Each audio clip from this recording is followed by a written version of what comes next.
नमस्कार दोस्तों।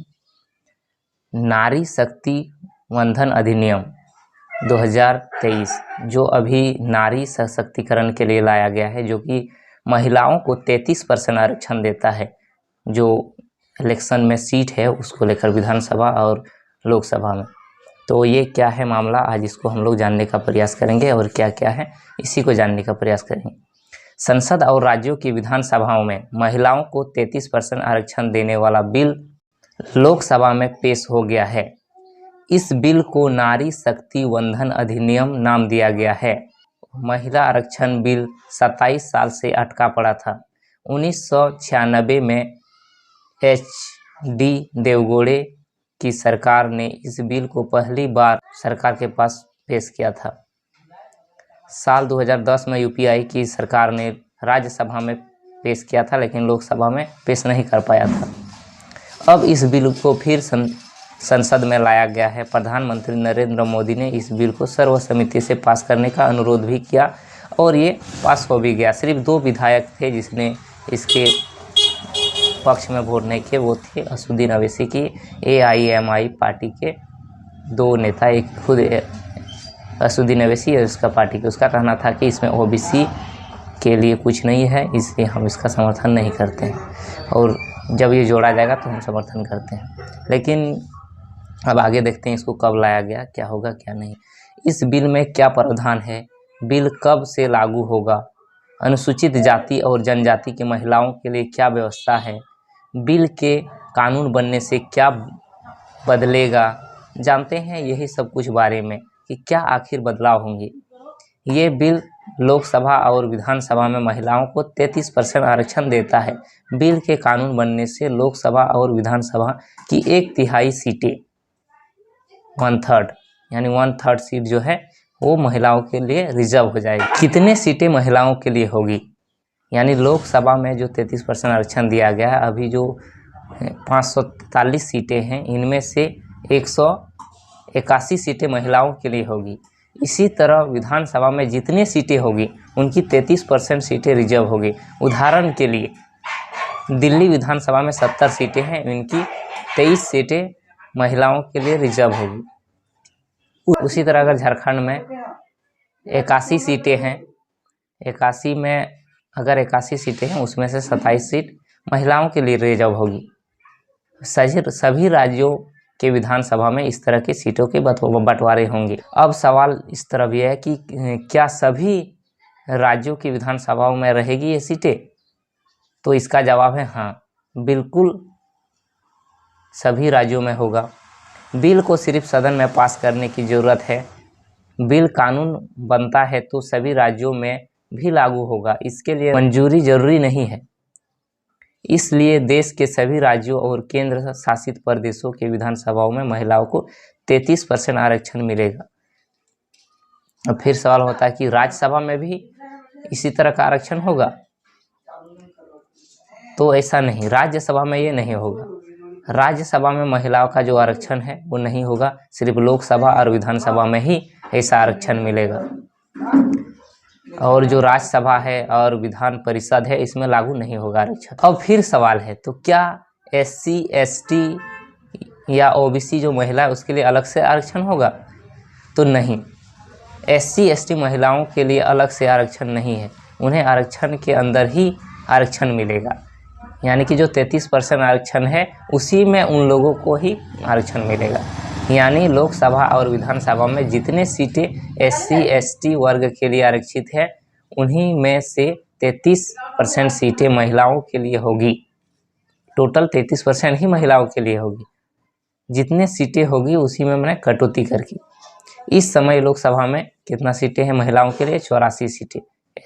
जो SC महिला है उसके लिए 84 और जो ST महिला है उसके लिए 47। अब जो 84 सीट है उसको काट के 28 जो ST के लिए किया जाएगा और SC के लिए सिर्फ 47 में 16 सीटें होगा। तो कहीं ना कहीं तो ये ST और SC को इसमें लाभ नहीं, लॉस हो रहा है, क्योंकि उन लोगों का 84 और 47 का आंकड़ा था, अब वो घट के 28-16 में आ गया है।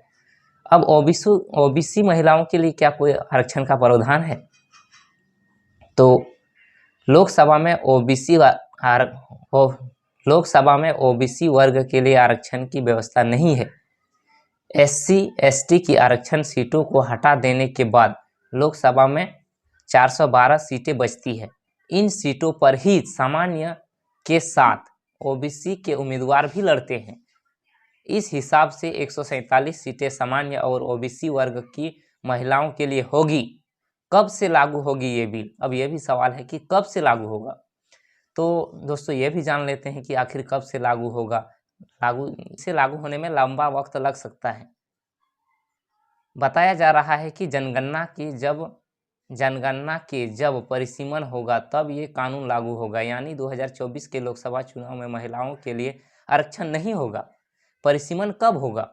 अब जो मान लीजिए जो परिसीमन होगा ये कब होगा? जब परिसीमन होगा तभी होगा, जनगणना होगा, उसके बाद ही जो आरक्षण है ये लागू होगा। जब तक जनगणना नहीं हो जाती है तब तक परिसीमन नहीं होगा।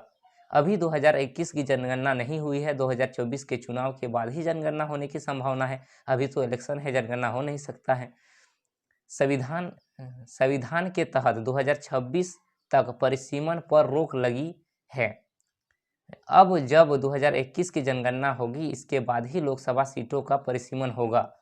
हो सकता है कि 2029 या फिर 2034 के लोकसभा चुनाव में महिला आरक्षण का फायदा हो। परिसीमन क्या होता है दोस्तों? जैसे कि जहाँ पर परिसीमन में सीट बढ़ता है, यानी एरिया में जनगणना ज़्यादा हो गया, जनसंख्या ज़्यादा हो गया, तो वहाँ क्या होता है, मान लीजिए सीट बढ़ाई जाती है।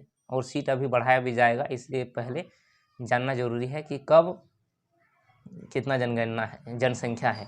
राज्यों की मंजूरी लेनी होगी क्या? सवाल अब ये भी सवाल उठता है कि राज्यों की मंजूरी लेनी होगी ना। तो दोस्तों संविधान का अनुच्छेद 368 कहता है कि अगर केंद्र सरकार ने कानून से राज्य के अधिकारों पर कोई प्रभाव पड़ता है तो ऐसे मामलों में कानून बनने के लिए कम से कम 50% विधानसभाओं की मंजूरी लेनी होगी, अगर राज्य को इसमें नुकसान होता है तो।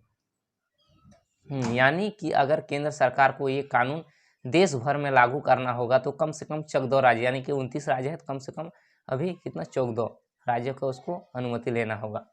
हालांकि कुछ सूत्रों का कहना है कि इनकी ज़रूरत नहीं है, लेकिन ये अब आगे का मामला है, देखना होगा कि क्या इसमें राज्य का नुकसान हो रहा है कि नहीं हो रहा है, उसके बाद ये पता चलेगा। तब तक के लिए आज के लिए यही है। महिला आरक्षण बिल में ओबीसी के लिए कुछ भी नहीं मिला है। ओबीसी को सिर्फ जनरल का जो सीट है उसी में लड़ना होगा, और महिला का जो एसटी एससी का महिला को जो आरक्षण मिला हुआ था उसमें भी कटौती किया गया है, और जनरल महिलाओं को उसमें ज़्यादा प्रॉफिट देने का। तो कहीं ना कहीं सवाल यह है कि क्या सभी महिला बराबर है?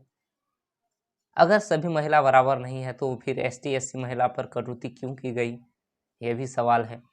तो अब कम से कम जो एसटी और एससी महिला को जो आरक्षण दिया गया था उसको ना कटौती करके उसमें ओबीसी को कुछ जोड़ देते और जो आरक्षण है उसको लागू किया जाता तो और अच्छा होता। अभी सभी दल जो इंडिया अलायंस के हैं या जो विपक्षी है या जो भी सरकार पक्ष है, सभी ने सर्वसम्मति से इस बिल को पास कर दिया है। और दोस्तों जब बिल को पास हो जाता है तभी वो कानून बनता है। सबसे पहले उसको बिल की रूप में लाया जाता है, वो लोकसभा और राज्यसभा दोनों में जब पास हो जाएंगे उसके बाद वो कानून बन जाएंगे। कानून बन जाने के बाद कुछ सालों में जब जनगणना पूरा हो जाएगा, परिसीमन लागू होगा, उसके बाद ही हमारे देश में ये आरक्षण लागू किया है। तो अभी ये शायद 5 साल या 10 साल भी लग सकते हैं। तो अगर हमारा वीडियो आपको पसंद आया है तो चैनल को लाइक कीजिए, सब्सक्राइब कीजिए और जितना आगे हो सके शेयर कीजिए। यही आपका सहयोग है। धन्यवाद।